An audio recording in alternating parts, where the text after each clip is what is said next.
ಕನ್ನಡ ಸಾಹಿತ್ಯ ಪರಿಷತ್ಗೆ ನೂತನ ಅಧಿಕಾರಿಯನ್ನಾಗಿ ಗಾಯತ್ರಿ ಅವರನ್ನು ನೇಮಕ ಮಾಡಲಾಗಿದೆ.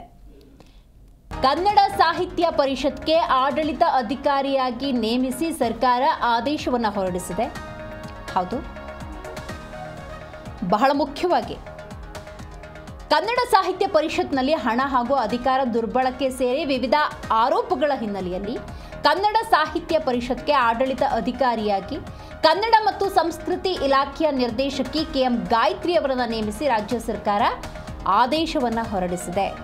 ಆದೇಶದ ಬೆನ್ನಲ್ಲೇ ಕೆಎಂ ಗಾಯತ್ರಿ ಅವರು ಕನ್ನಡ ಸಾಹಿತ್ಯ ಪರಿಷತ್ ಕೇಂದ್ರ ಕಚೇರಿಗೆ ತೆರಳಿ ಅಧಿಕಾರವನ್ನು ಕೂಡ ಸ್ವೀಕಾರ ಮಾಡಿದ್ದಾರೆ.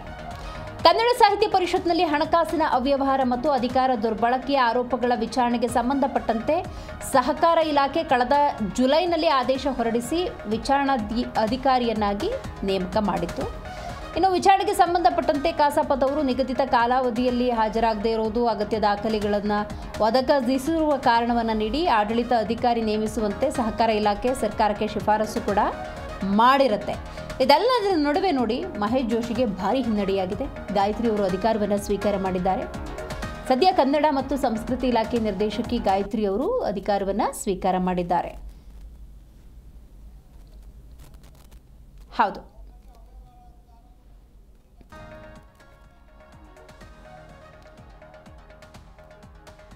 ಹೌದು, ಬಹಳ ಮುಖ್ಯವಾಗಿ ಕನ್ನಡ ಸಾಹಿತ್ಯ ಪರಿಷತ್, ಈ ಕನ್ನಡ ಸಾಹಿತ್ಯ ಪರಿಷತ್ಗೆ ಸಂಬಂಧಪಟ್ಟಂತೆ ಮಹೇಶ್ ಜೋಶಿ ಅವರಿಗೆ ಭಾರಿ ಹಿನ್ನಡೆಯಾಗಿದೆ.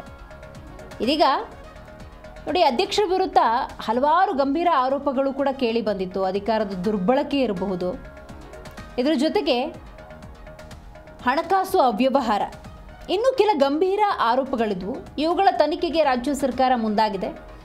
ತನಿಖೆ ವಿಚಾರಣೆಗೆ ಸಹಕರಿಸದ ಹಿನ್ನೆಲೆಯಲ್ಲಿ ಪರಿಷತ್ಗೆ ಆಡಳಿತ ಅಧಿಕಾರಿಯನ್ನು ಕೂಡ ನೇಮಕ ಮಾಡಿದೆ. ಕನ್ನಡ ಸಾಹಿತ್ಯ ಪರಿಷತ್ ಹಾಲಿ ಆಡಳಿತ ಮಂಡಳಿಯನ್ನು ಬದಿಗಿಟ್ಟು ರಾಜ್ಯ ಸರ್ಕಾರ ಕನ್ನಡ ಸಾಹಿತ್ಯ ಪರಿಷತ್ಗೆ ಆಡಳಿತ ಅಧಿಕಾರಿಯನ್ನು ನೇಮಿಸಿ ಆದೇಶವನ್ನು ಹೊರಡಿಸಿರೋದು.